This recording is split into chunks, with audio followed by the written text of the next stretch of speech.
사랑하는 성도 여러분, 저와 여러분은 이 성경에 나오는 말씀을 진리로 여기고 믿고 따르는 사람들입니다.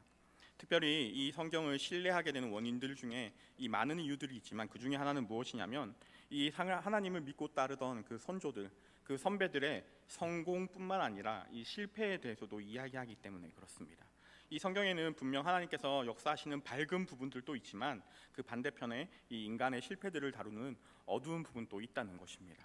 아담과 하와의 그 실패로부터 시작을 해서요, 이 노아가 포도주를 먹고 실수했던 장면, 또 다윗이 수없이 인내와 하나님의 신뢰함으로 이 왕이 되었지만 그 인생에서 가장 큰 범죄를 저지르고 실패하는 모습을 성경에서는 적나라하게 우리에게 이야기해 줍니다. 오늘 베드로전서의 이 저자인 베드로도 이 성경의 기록을 통해서 그가 성공만을 하며 살아왔던 삶이 아니라 예수님께 때로는 칭찬을 받았지만 때로는 꾸지람을 받기도 하였고, 또 바다 한가운데서 이 폭풍이 몰아치고 이 물 위를 걸었을 때 그의 마음 가운데 염려가 가득 찼을 때도 있었고, 또 그 또한 그가 예수님이 잡혀가시고 이 도망갈 때 자기가 잡히면 어떨까 그런 두려움이 있었던 그의 신앙의 모습을 성경에서는 그대로 보여주고 있기 때문입니다. 그런 베드로가 이제 그의 말년에 그 신앙의 경험을 바탕으로 이 땅을 남은 이 성도들과 교회에 권면하는 말씀이 우리가 함께 읽고 있는 이 베드로전서의 말씀입니다. 오늘 이 베드로의 경험에서 나오는 이 신앙의 교훈들을 우리가 살펴보면서 저와 여러분의 신앙을 되돌아보고 점검해보는 시간 가졌으면 좋겠습니다. 먼저 앞선 1절에서 5절까지의 말씀은 이 핍박 중에 교회가 분열되지 않고 단합되는 것, 하나 되는 것에 대해서 이야기하고 있습니다. 잠깐 살펴보면요, 1절에 보시면 장로들에게 권하노니라고 말을 시작하고 있습니다. 여기서 장로는 이 교회의 어른들을 이야기하는 것이고, 이 5절에 와서 보시면 5절에는 젊은 자들아 이렇게 이야기하고 있습니다. 그러니까 이 교회의 하나됨을 위해서는 먼저 이 교회의 지도자들과 또 이 교회의 선배들에게 먼저 권면하고 있고, 그 다음에 이 젊은 자들에게 너희가 이 장로들과 이 경험 많은 사람들을 잘 따라야 된다라고 권면하고 있는 것이죠. 우리가 살아가는 시대는 자꾸 이렇게 분열되기 좋아하고 혐오를 조장하는 그런 시대인데, 나누어지기 좋아하는 그런 시대인데, 베드로는 이런 시대 가운데, 이런 어려운 시대 가운데 1절부터 5절까지 교회가 하나 되고 연합되는 것에 대해서 이렇게 이야기했다는 것입니다. 이제 이어서 6절부터 우리가 함께 살펴보기를 원하는데요, 교회의 하나됨을 위해서라기보다는 이제 1절부터 5절까지 너희가 이 어려운 시대 가운데 하나 되어서 연합되어서 이 하나됨의 공동체가 되어야 된다 이렇게 말하고 난 후에 이제 너희가 하나된 공동체로서 더 나아가고 이 성장하고 발전하기 위해서 이 교회 전체를 향해서 이 세 가지 권면을 하고 있는 모습을 볼 수 있습니다. 세 가지 명령을 하고 있는데 우리가 가장 먼저 살펴볼 것은 이 6절의 말씀입니다. 우리 6절을 한 번만 다 같이 큰 목소리로 읽어보겠습니다. 그러므로 하나님의 능하신 손 아래에서 겸손하라. 때가 되면 너희를 높이시리라. 아멘. 여기서 중요한 표현이 하나 있는데 무엇이냐면요, 이 하나님의 능하신 손 아래라는 표현입니다. 이 하나님의 전능하신 손 아래라는 표현은 이 하나님께서 다스리신다, 하나님의 이 다스림을 이야기하는 것입니다. 사랑하는 성도 여러분, 이게 무슨 말이냐면 우리의 인생과 이 교회가 주님 앞에 다시 살아날 때, 이렇게 살아나고 부흥할 때 가지고 있는 특징이 하나 있습니다. 무엇이냐면 하나님께서 이 세상을 다스리신다는 것, 내 인생을 주님께서 인도하시고 다스리고 계신다는 것을 인정하게 되는 그때가 온다는 것입니다. 전능하신 하나님의 다스림을 우리가 인지하고 우리가 인식하게 될 수 있게 된다는 것입니다.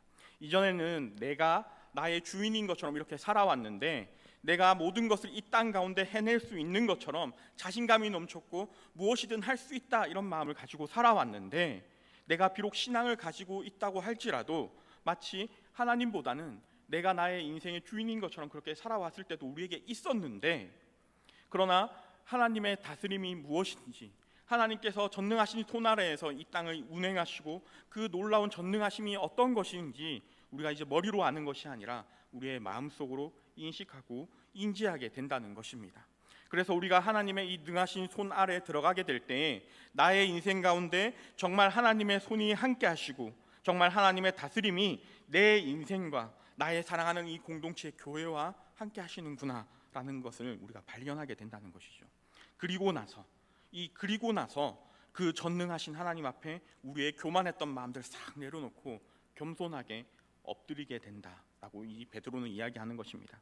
우리가 주님 앞에 겸손히 무릎을 꿇는 일이 있어야 그때서야 비로소 하나님의 일이 우리에게 시작되는 것입니다. 그래서 베드로는 오늘날 이 땅의 교회와 저와 여러분에게 하나님의 전능하신 그 다스림을 우리가 머리로만 아는 것이 아니라 우리의 삶 가운데서, 우리의 신앙 가운데서 우리가 인지하고 인식하고, 하나님께서 우리를 다스리는구나 라는 것을 우리가 깨닫고, 그리고 그 다스림을 발견하면 우리가 겸손하게 우리의 교만들, 내가 하고 싶었던 것들을 다 내려놓고 그분 앞에 겸손하게 엎드리라 라고 이렇게 권면하고 있는 것입니다. 성경을 읽다 보면 이 아브라함도 이 어느 순간 하나님의 다스림을 발견하는 순간 불현듯이 이 하나님의 다스림을 인식하고 엎드리는 것을 우리가 살펴보게 됩니다. 다윗도 하나님과 끝없이 동행하다가 이제 하나님의 축복하심으로 왕이 되었습니다. 그런데 그가 왕이 되어서 자기가 왕인 것처럼, 자기가 진짜 자기의 모든 것을 하고 싶어하는 것처럼 살아가다가 교만하여져서 자기 마음대로 죄를 저지릅니다. 그리고 다시 주님께서 살아계신과 주님의 전능하심이 있음을 깨닫게 되었을 때, 다시 하나님이 나를 지켜보시는구나 라는 것을 깨닫게 되었을 때 그는 다시 주님 앞에 엎드리게 되는 것을 우리는 성경을 통해 살펴볼 수 있습니다. 이 사도 요한도 이 요한계시록을 시작할 때 보면 하나님 앞에 겸손히 엎드림으로 시작하는 것을 우리가 볼 수 있다는 것이죠. 항상 주님 앞에 하나님의 그 전능하신 손을 인지하고 인식하고 우리가 겸손하게 엎드리는 것이 이 하나님의 백성인 저와 여러분들과 이 교회의 처음 시작이라는 것입니다. 그리고 그런 엎드림이 있은 후에 우리가 깨닫게 되는 것이 있습니다. 우리가 경험했던 우리의 신앙의 체험을 한번 되새겨보면서 우리가 어떻게 신앙생활을 했는가 한번 되새겨보면서 보시면 이해가 되는데요. 우리가 하나님의 손을 가깝게 의식하고 하나님이 나와 함께 계신다, 하나님이 정말 이 땅을 운행하시고 우리 인생의 주인이구나라는 것을 깨닫게 되었을 때 우리는 우리 마음속에 있는 한 가지를 깨닫게 됩니다. 무엇을 깨닫습니까? 제일 먼저 깨닫는 것이 무엇이냐면 내 안에 이 하나님의 전능하신 다스림과는 다르게 하나님의 상과 합당하지 않는 것이 내 마음에 있구나라는 것을 깨닫게 됩니다. 이 합당하지 못하다라는 이 말이 좀 어려운데요. 쉽게 말하면 이 하나님의 전능하신 손 아래 나의 더러움이 발견되는 것입니다. 나의 연약함이 참 많다는 것을 발견하게 되는 것입니다. 하나님께서 별로 안 좋아하시는 것들이 나의 안에 너무 많다는 것입니다. 우리가 주님 앞에 겸손히 엎드리게 될 때 그때 깨닫게 됩니다. 그전에는 잘 몰랐습니다. 그러나 하나님 앞에 가까이 계시는 것을 볼 때, 하나님께서 우리와 가까이 계시고 하나님의 그 전능하심을 우리가 보게 될 때, 우리가 하나님을 의식하고 하나님 앞에 나아가게 될 때, 그때야 비로소 우리가 엎드리니까 보이는 나의 연약함들, 나의 더러움들, 내가 합당하지 않은 것들을 주님 앞에 보게 되는 것이죠. 내가 이 구원받았다고 했는데 여전히 내 안에 더러움이 있고 내 안에 죄가 있구나라는 것을 발견하게 됩니다. 사랑하는 성도 여러분, 그리고 그런 나의 두려움, 내 안에 있는 죄에 발견하는 것을 대표하는 것이 있다면 바로 오늘 말씀에 나온 이 염려하는 것이라고 볼 수 있습니다. 이 염려한다는 것은 하나님을 믿지 못한다는 말과 동일합니다. 염려라는 것은 모든 사람들에게 다 있지만 특별히 우리가 믿음이 없을 때 우리의 염려가 커지게 되는 것을 우리는 신앙 가운데 볼 수 있게 됩니다. 그래서 내 안에 이렇게 좀 없어져야 할 이 죄의 습관들, 내 안에 없어져야 될 것, 그게 이제 눈에 보이기 시작한다는 것이죠. 그래서 베드로는 이렇게 이야기합니다. 우리 7절의 말씀 한번 같이 읽어보겠습니다. 너희 염려를 다 주께 맡기라. 이는 그가 너희를 돌보심이라. 아멘. 사랑하는 성도 여러분, 첫째는 우리가 주님 앞에 겸손히 엎드리는 것이고요. 그리고 두 번째는 엎드린 다음에 우리의 모든 염려, 우리의 모든 믿음 없음을 주님 앞에 맡겨드리라라고 베드로가 이야기하는 것입니다. 이 맡겨드린다는 것, 그리고 이제 이 두 번째 나타나는 현상과 동시에 베드로가 맡겨드리라라고 명령하는 것입니다. 주님께 우리의 모든 염려를 다 맡아주시고 우리를 돌보아 주신다라고 베드로가 이야기하는 것이죠. 그러나 사랑하는 성도 여러분, 이렇게 하면 전부 다 되는 것인가? 우리가 주님 앞에 엎드리고 주님 앞에 맡겨드리기만 하면 우리의 모든 것이 끝나고 우리의 신앙생활이 잘 되던가를 한번 생각해 보셔야 합니다. 오늘 말씀에서 베드로는 우리에게 가장 중요한 것이 하나님의 다스림을 가깝게 의식하고 인지하고 그리고 나서 엎드리라라고 이야기했습니다. 두 번째, 이 엎드리고 난 다음에 내 안에 있는 이 염려들, 믿음 없음들을, 하나님을 믿지 못하는 내 안에 있는 이 불의한 마음들을, 이것들을 발견하고 그리고 이 마음들조차 하나님 앞에 맡겨드리라라고 이야기합니다.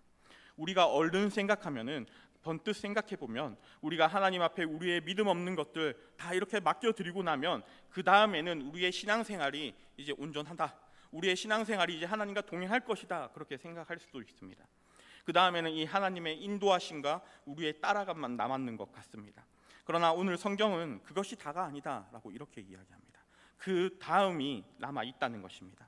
그것이 몽고하니 우리 오늘 설교의 제목처럼 근신하고 깨어 있으라라는 이 베드로의 명령인 것입니다.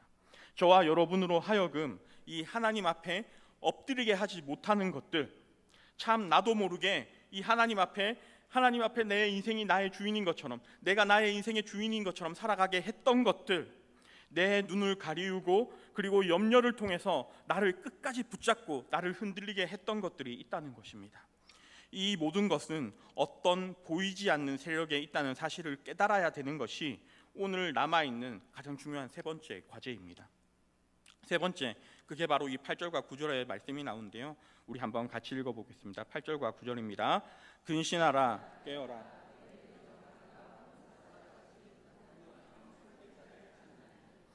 너희는 그를 대적하라. 이는 세상에 있는 너희 형제들도 동일한 고난을 당하는 줄 알미라. 아멘. 8절을 다시 한번 보시면 근신하라, 깨어라, 마귀가 우는 사자와 같이 두루다니며 이 삼킬 자를 찾는다라고 말하고 있습니다. 다른 한글 번역에 좀 더 생생하게 번역된 번역본을 보면 이 근신하라를 뭐라고 되어 있냐면요, 정신을 차려라, 이렇게 말하고 있습니다. 정말 정신을 똑바로 차려야 되는데, 왜냐하면 영적 싸움이 실제로 우리 믿는 사람들 안에서 계속해서 존재하기 때문입니다. 우리가 생각할 때 내가 하나님 앞에 엎드리고 그 다음에 내 염려와 어두운 것들 대화에다 주님 앞에 맡겨드리면, 죄다 주님 앞에 내어놓으면, 다 맡겨드리면 되는 것 같습니다. 그럼 나머지는 이제 우리가 회복되고 주님과 함께 동행하고 문제가 없어질 것 같은데 그게 아니다라는 것이죠. 꼭 우리가 한 가지를 확인해야 될 것이 있는데 바로 마귀가 존재한다는 것입니다. 영적인 전쟁은 실제로 우리의 신앙의 삶에서 계속적으로 일어난다는 것입니다. 오늘 본문이 가르치는 메시지 가장 중요한 한 가지는 무엇이냐면, 이 세상을 사는 저와 여러분은 반드시 이 신자로서, 성도로서 영적인 전쟁을 해야 된다는 것입니다. 우리가 사는 이 세상에서, 우리가 살아가는 이 세상에서, 이 세상의 지식 속에서 이러한 영적 전쟁을 가르치는 지식은 없습니다. 그러나 성경은 이 영적 전쟁을 굉장히 강력하게 강조합니다. 우리의 눈에 보이지 않지만 이 마귀가 이 세상을 장악하고 있다, 공중 권세 잡은 자가 이 마귀다라고 말합니다. 우리가 그것을 놓쳐버리면 우리의 노력이 다 허설아 돌아갈 수 있을 정도의 이 영적 전쟁, 그 치열한 전쟁이 우리 앞에 있다는 것입니다. 우리가 가진 이 성경의 내용을 우리가 살펴보는 것도 참 중요한데요, 그 성경이 쓰여진 형식을 보는 것도 참 중요합니다. 그 형식, 이 성경이 어떻게 쓰여졌는가도 이 하나님의 영감된, 하나님 성령님께서 영감해 주신 그런 영역이라는 것입니다. 제가 이 설교를 준비하면서 이 영적 전쟁에 대해서 이 존경하는 목사님이 이렇게 에베소서를 빗대어서 설명하시는 것을 보았습니다. 그것을 함께 나누어 보고자 하는데요, 이 에베소서의 구조를 보시면 에베소서가 전체 6장으로 구조로 되어 있습니다. 그런데 그 내용과 형식의 구성에 이런 특징이 발견하게 됩니다. 먼저는 가장 꼭대기지에 3층을 이루고 있는 중요한 내용이 있습니다. 우리 그림 한번 보시면서 살펴보시겠습니다. 에베소서 1장 1절에서부터 6장 9절까지의 이 대부분의 내용을 차지하고 있는 내용인데요, 이 부분에서는 이 신앙인의 신앙과 삶에 대해서 직접적으로 이야기하고 있습니다. 1장 1절부터 이 6장 9절까지니까 에베소서 대부분의 내용이 이 3층에 해당한다고 보시면 됩니다. 그러나 여러분 6장 9절 그 바로 다음에 6장 10절부터 6장 17절까지 이 8절 정도 되는 내용에 2층이 있는데요, 이 2층입니다. 이 2층은 무엇을 다루고 있냐면 영적 전쟁에 대해서 다루고 있습니다. 그리고 그 밑에 1층이 있습니다. 1층은 6장 18절에서 19절, 20절 이 세 절 정도가 되는데 이 말씀, 이게 1층인데요, 1층은 기도에 대한 말씀입니다. 에베소서 성경이 저렇게 이 3층으로 되어 있는구나라는 것을 우리가 가만히 이해하고 보신다면, 우리의 신앙과 삶이 그냥 진행되어지는 것이 아니라는 것을 살펴볼 수 있습니다. 무슨 말이냐면 우리가 기도 없이는 우리가 영적 전쟁에서 절대로 이길 수 없고, 이 1층이 되지 않으면 2층이 되지 않고, 그리고 그 영적 전쟁에서 우리가 승리하지 않는다면 우리의 신앙과 삶이 따라오지 않는다는 것입니다. 그래서 우리는 기도를 통해서 이 영적 전쟁을 수행해야 되고, 그러한 영적 전쟁 가운데 우리 신앙인의 신앙과 삶이 이루어진다는 것입니다.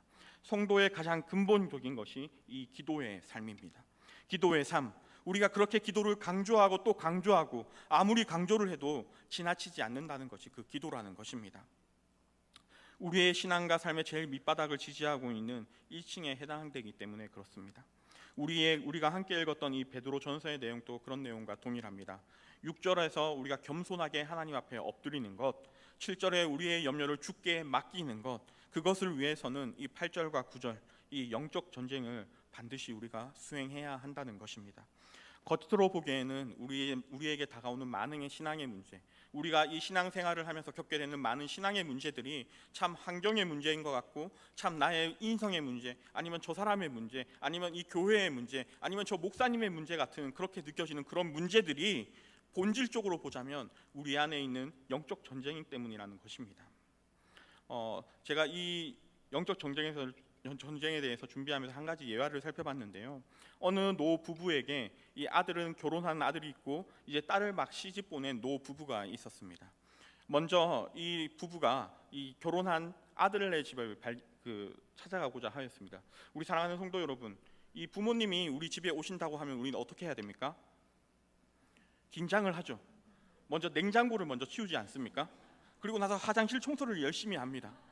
모든 부모님들이 방문할 때 우리가 동일한 프로세스를 겪습니다. 그래서 이 부모님이 방문하니까 어떻습니까? 이 집도 치우고 냉장고도 정리하고 저녁도 좀 차려놔야 되지 않겠습니까?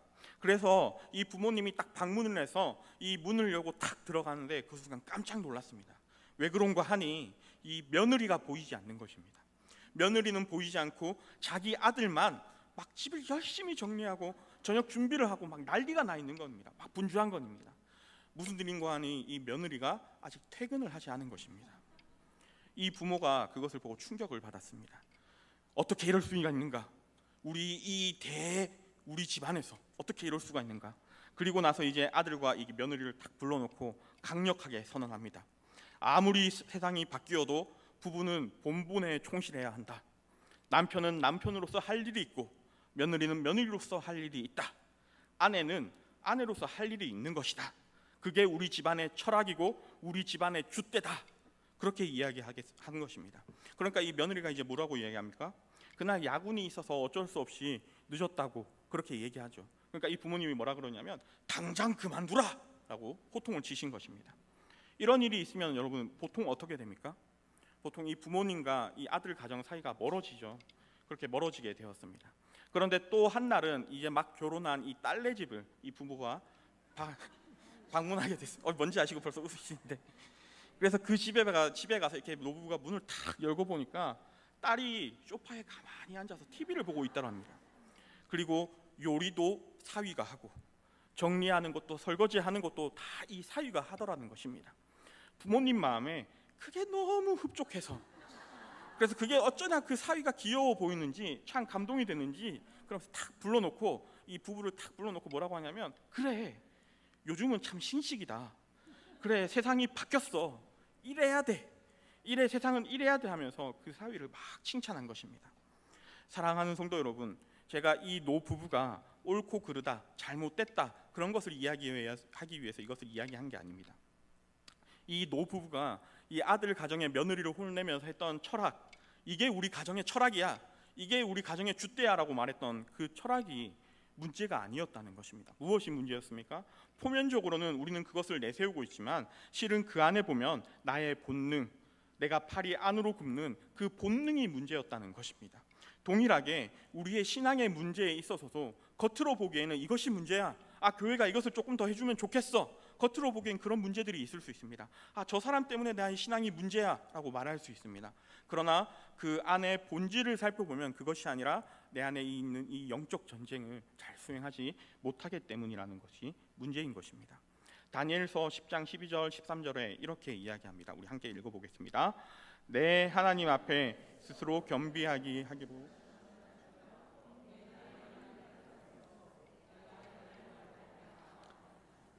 그런데 바사 왕국의 군주가 21일 동안 나를 막았으므로 내가 거기 바사 왕국의 왕들과 함께 머물러 있더니. 아멘. 여기 보면 이렇게 되어 있습니다. 하나님께서 다니엘에게 뭐라고 말씀하시냐면, 다니엘, 너가 기도했을 때 내가 응답했다. 너가 기도했을 때 내가 바로 응답했었다. 그런데 그 다음 절에 보시면 이렇게 되어 있습니다. 바사 왕국의 군주가 21일 동안 나를 막았다. 내가 막아서 내가 바로 가지 못했다라고 이야기하는 것을 말합니다. 여기에서 보시면 이 바사 왕국의 왕이라는 표현이 따로 있고요, 이 바사 왕국의 군주라고 따로 표현되어 있는 것이 보이죠.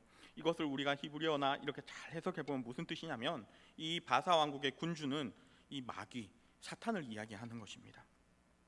이 하나님께서 바로 응답을 하셨지만 이 사탄의 방해가 있어서 21일 동안 그 응답이 지연됐다는 것이죠.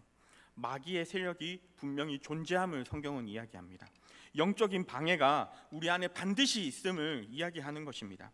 이 영적인 방해가 너무 극심했기 때문에 이 나타날 때까지 싸움이 있었다, 이 영적인 싸움이 있었다라는 것을 이야기하는 것입니다. 이렇게 다니엘에게 그것을 이야기하신다는 것이죠. 우리의 신앙생활에서는 이 영적인 전쟁이 반드시 있다는 것입니다. 사랑하는 성도 여러분, 오늘날 이 현대의 많은 교회의 성도님들이 이 교회를 통해서 무엇을 받기를 원하냐면요, 위로와 평안을 받기를 원합니다. 교회는 세상에서 어디에서도 찾아볼 수 없는 참되고 영원한 쉼과 이 위로와 안식이 있는 곳이 바로 교회입니다. 틀림없이 그것이 이 교회의 정말 중요한 요소 중에 하나입니다. 그러나 여러분, 어떤 면에 있어서 교회는 위로하고 상한 마음을 치료하는 병원에 불과한 공동체가 아닙니다.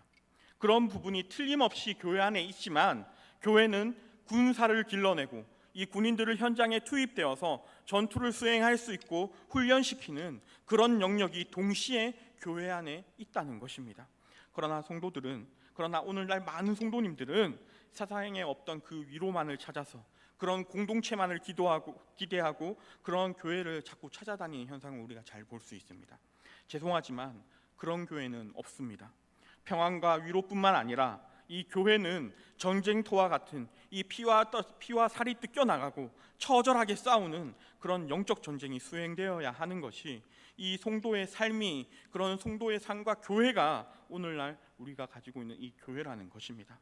사랑하는 성도 여러분, 그 자리에서, 여러분들이 계시는 그 삶의 자리에서, 여러분들이 서 계시는 그 사회적인 자리에서 여러분들이 싸우지 않으면, 여러분들이 그곳에서 앞서서 주님의 말씀을 들고 주님의 영광을 들고 세상과 싸우지 않으면 누가 거기서 싸우겠습니까? 교회만 왔다 갔다 하는 것은 성경이 지지하는 신앙생활이 아니라는 것입니다. 그런 신앙생활은 악한 마귀가 좋아하는 신앙생활이죠. 주 안에 사랑하는 여러분, 교회는 문제가 없이 편안하기만 하면 교회의 역할을 다 하는 것이 아닙니다. 오늘 한번 보십시오. 이 드라마와 영화를 이 어린 자녀들과 함께 보기에는 너무나 부끄럽고 이 두려운 주제들이 마치 정상인 것처럼, 그게 너무 평범한 일인 것처럼 이 매체를 통해서 나오고 있습니다. 너무나 자극적인 주제들이 너무나 평범하게, 너무나 일상적으로 우리에게 흘러들어오고 있습니다. 이 드라마를 보시면 이 사람의 얼굴이 피범벅이 되는 이야기들은 우리가 얼마나 쉽게 만날 수 있는지 모릅니다. 우리가 그런 시대를 지금 살아가고 있다는 것입니다.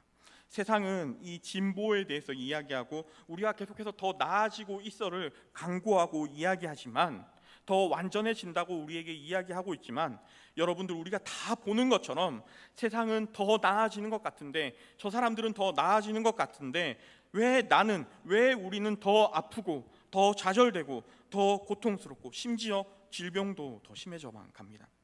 주 안에 사랑하는 여러분, 사람들도, 이 교회 믿는 사람이 아니라 일반 사람들도 이 문제에 대해서 인식하고 있습니다.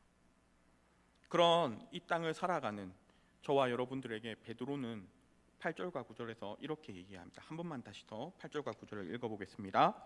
근신하라, 깨어라, 너희 대적 마귀가 우는 사자같이 두루 다니며 삼킬 자를 찾나니 너희는 믿음을 굳건하게 하여 그를 대적하라.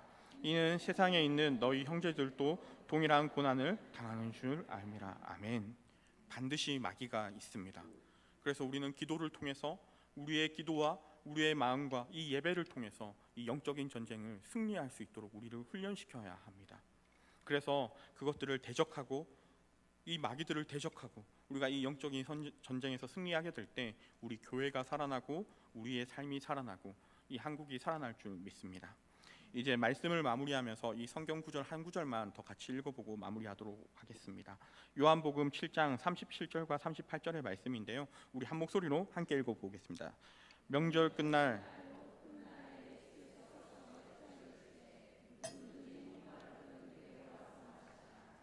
나를 믿는 자는 성경의 이름과 같이 그 배에서 생수의 강이 흘러나오리라 하시니, 이 초막절, 이 명절날에 예수님께서 이렇게 말씀하십니다.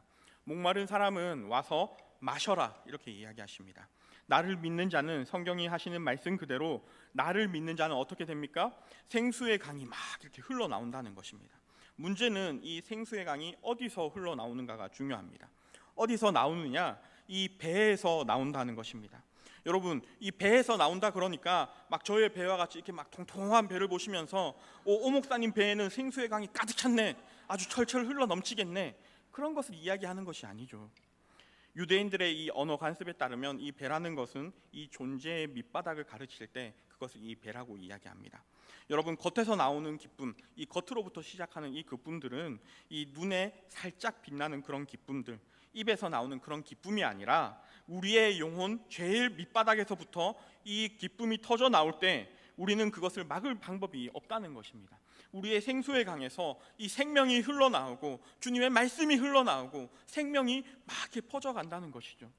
거기에 기쁨이 터져 나오면 그 다음에 어떻게 됩니까? 이 우리의 자소, 우리 영혼의 자소에서 기쁨이 터지면 우리의 영혼이 같이 살아나게 됩니다. 혼이 산다는 것은 우리의 감정이 살아나게 된다는 것을 이야기합니다. 우리의 의지와 우리의 삶도 살아나게 됩니다. 우리의 육신을 위해서 기도하고 우리의 감정을 위해서 기도하고 다 모든 걸 놓고 기도해야 되지만 다른 어떤 것들을 다 제껴놓고 우리에게 가장 중요한 기도의 우선순위는 우리의 영을 위해서, 우리가 이 영적 전쟁을 위해서 가장 먼저 기도해야 된다는 것입니다. 우리의 영적 전쟁을 위해서 우리는 기도해야 할 것입니다. 우리의 영이 살아야 우리의 생활이 살고 우리의 가족이 살고 우리의 교회가 살게 될 것입니다. 영이 살아난 사람은 이 감정도 다스릴 줄 알고요, 육신도 다스릴 줄 알고 삶도 다스리고 자기의 모든 것을 다스리고 이 질서를 만들 줄 알고 이제 거기에서부터 이 하나님의 능력이 나타나게 됩니다. 비로소 영적 전쟁을 치를 수 있게 된다는 것입니다. 사랑하는 성도 여러분, 지금 또 저와 여러분들은 이 자리에 앉은 그 순간부터 수많은 영적 전쟁을 치르며 살아가게 됩니다. 우리의 힘으로는 절대 이 전쟁 이길 수 없습니다. 그러나 모든 사망 권세 이기신 예수 그리스도가 우리와 함께 하심을 믿으십니까? 한 번 더 묻겠습니다. 우리 모든 죽음을 이기시고 모든 사망 권세를 깨뜨리신 이 예수 그리스도가 지금 또 나와 함께 동행하심을 믿으십니까? 그러면 우리가 담대히 이 말씀과 기도와 찬양을 가지고 두려움과 염려와 걱정을 이겨내며 우리의 영이 살아나는 저와 여러분들이 되길 소원합니다. 매일매일 예수님과 동행하며 승리하는 우리 되길의 모든 성도님들 되길 소원하고 축복합니다. 기도하겠습니다. 참 사랑이 많으신 하나님 아버지, 감사합니다. 오늘 또 우리가 함께 모여서 주님을 찬양하고 주님 앞에 말씀을 듣고 주님 앞에 기도할 수 있는 시간들을 가질 수 있게 하여 주심을 감사합니다. 하나님, 지금 또 일어나고 있는 수많은 영적 전쟁에서 하나님 우리가 패하지 않고 우리의 주님의 말씀 들고 세상을 향해 나아갈 수 있도록 저와 여러분, 저와 이 모든 성도님들 가운데 함께 하여 주시고 말씀을 통해서 아버지 우리를 깨닫게 하여 주시고 우리가 기도할 수 있도록 주님 도와주십시오. 우리의 영혼이 살아야 우리의 삶이 살고 우리의 교회가 살겠습니다. 주님, 우리에게 알려주셔서 우리의 기도가 더욱더 뜨겁게 하여 주시고 우리의 기도를 통해 우리의 신앙과 삶이 아버지 온전히 이루어질 수 있도록 주님 도와주십시오. 그래서 우리 대길교회가 무엇보다 하나님과 함께 동행하는 교회, 하나님의 이름을 세상에 전파시키는 그런 교회가 될 수 있도록 함께 하여 주심을 믿사오며 이 모든 것을 예수 그리스도의 이름으로 기도드렸습니다. 아멘.